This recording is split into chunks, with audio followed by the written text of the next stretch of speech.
Good afternoon. I hope you are all well, and today we are going to look at something to do if you are in the area of Bangkok, Thailand. I visited this historical UNESCO site just before Christmas 2023, and I'm talking about AYUTTHAYA. It's about a 1-hour drive away from Bangkok and will probably take a little longer on the way back because of heavy traffic. I do recommend using a legitimate tour company with a shop. Usually you can get a ticket for around starting at £30 and it can go up to £50. This is a small group tour of around 10 people, and that includes lunch as well. They will pick you up at your hotel and drop you back off at the end of the tour.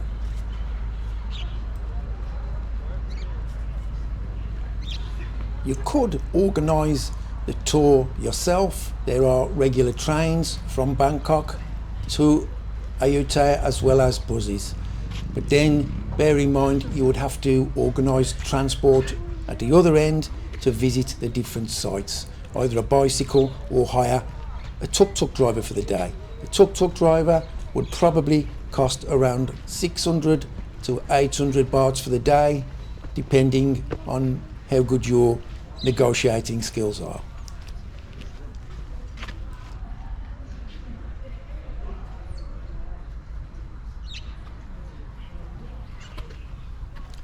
For me, it was much easier, less hassle and quicker to book a tour through one of the shops.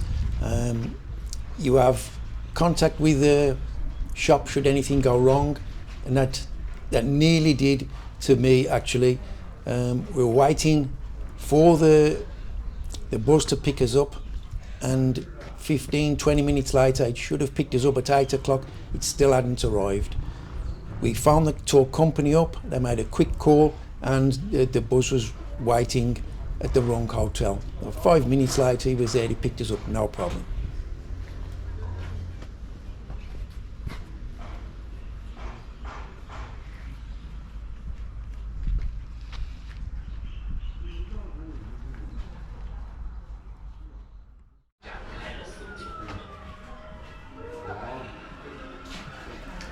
And if you're wondering why the heads are missing off the majority of the statues of the Buddha, what happened was looters would break the heads off the statues and sell them to American and European dealers. If they do have heads, the majority of them would be reproductions.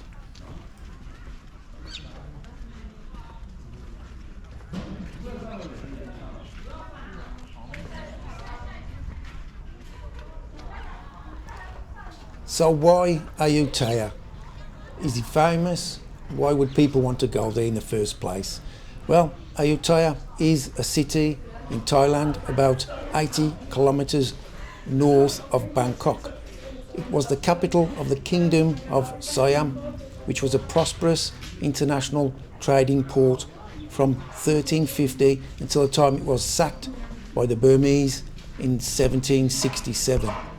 The ruins of the old city now form the AYUTTHAYA Historical Park, an archaeological site that contains palaces, Buddhist temples, monasteries and statues.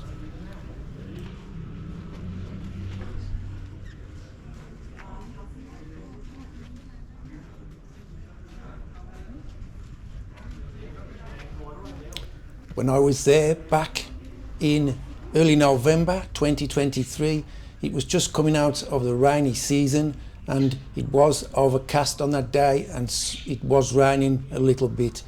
But if you're there during the summer months when the sun's out a bit more, I would recommend taking a hat or an umbrella to shield yourself from the sun, sunglasses, water and some sunblock.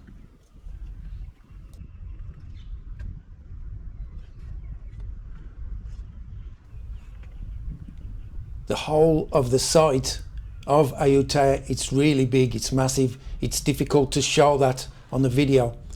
And it's hard to imagine that this was once a bustling, busy city and the kingdom of Siam. Some of these old ruins here, they remind me of the Roman Forum in Italy.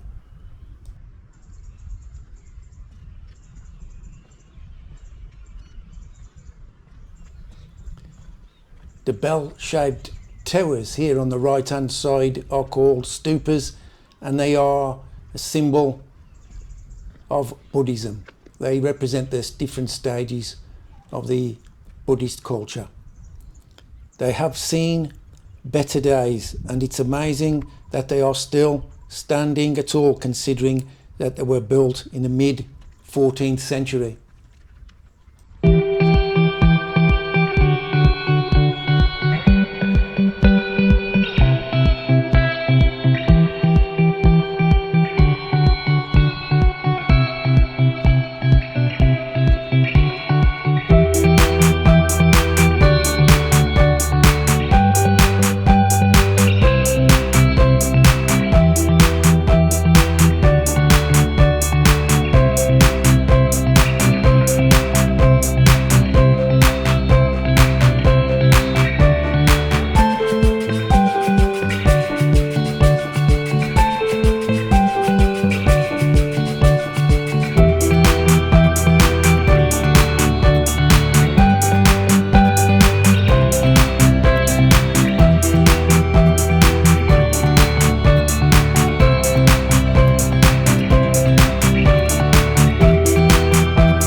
What is the relevance or importance of AYUTTHAYA?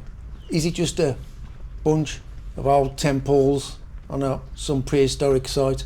Well, the empire of AYUTTHAYA was a Siamese kingdom that existed in Southeast Asia from 1351 to 1767, and it was centered around the city of AYUTTHAYA in Siam, or present-day Thailand.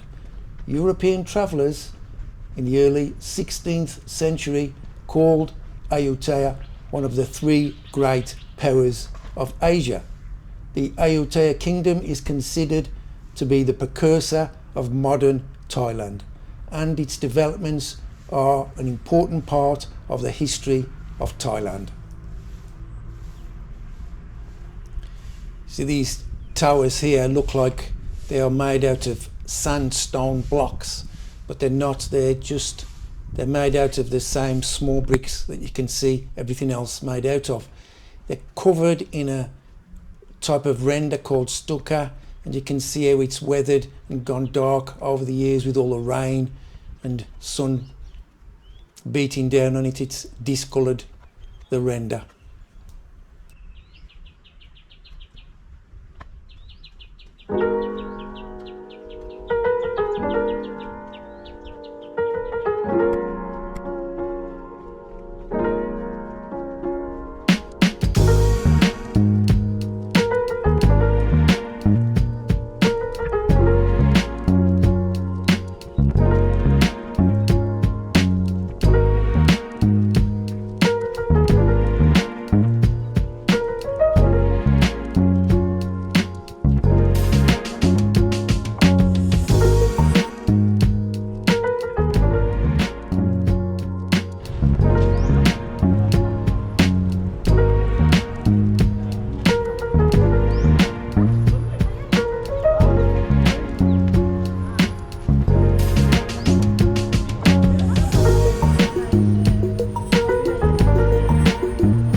According to our guide, in the mid-18th century, the Burmese dynasty invaded Ayutthaya in 1759 to 1760 and 1765 to 1767.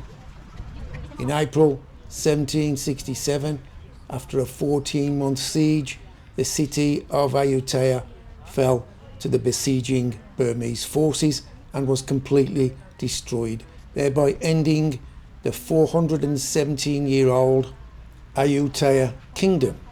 Siam, however, quickly recovered from the collapse, and the seat of the Siamese authority was moved to Thonburi, Bangkok. And here you can see one of the popular photo points where people have their photograph taken with the Buddha's head located in the tree roots of the tree, as you can see there. I hope you have found the video interesting. If you're in Bangkok, it's well worth a visit. It's a day tour. You get picked up at around 8 in the morning and you get dropped off around 7:30, 8 p.m. on the evening. Our tour, there was lunch included, we was in a restaurant. We sat on the side of the Khao Phraya River. You had a choice. There was different menus. Me, I had the Pakapao. You get a drink, a soft drink, water or Coke, 7-Up, something like that. They did serve beer. The restaurant did serve beer, but if you wanted beer, you have to buy that yourself. It's just soft drinks included. So it's something different. And while you're in Bangkok, it's good to learn about the culture and the history and things that happened in the past. The tour guides are very informative and there are lots of information boards dotted about the site.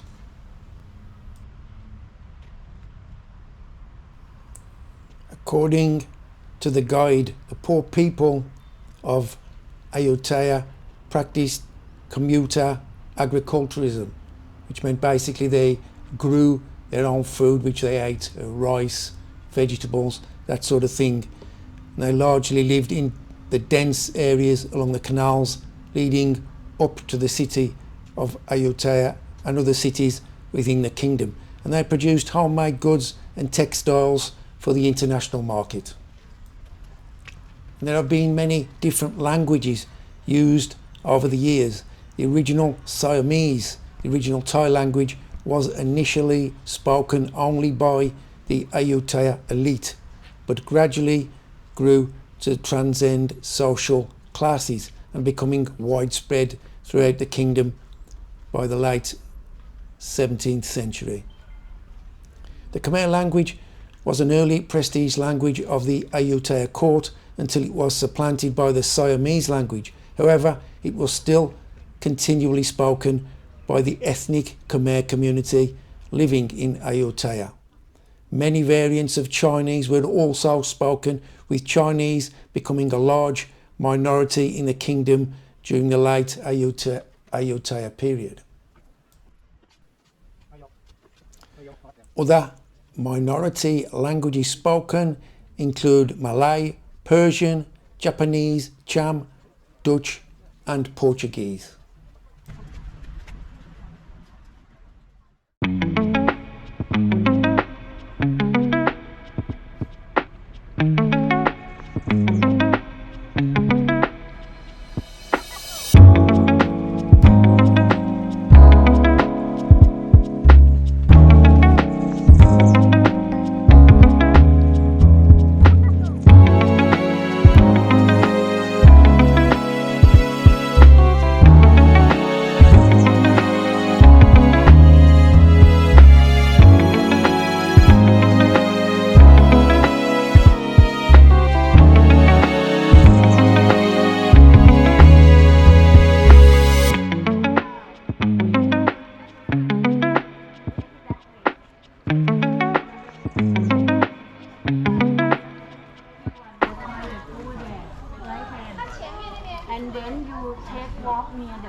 Today I have showed you around the most popular sites on the historical site of Ayutthaya.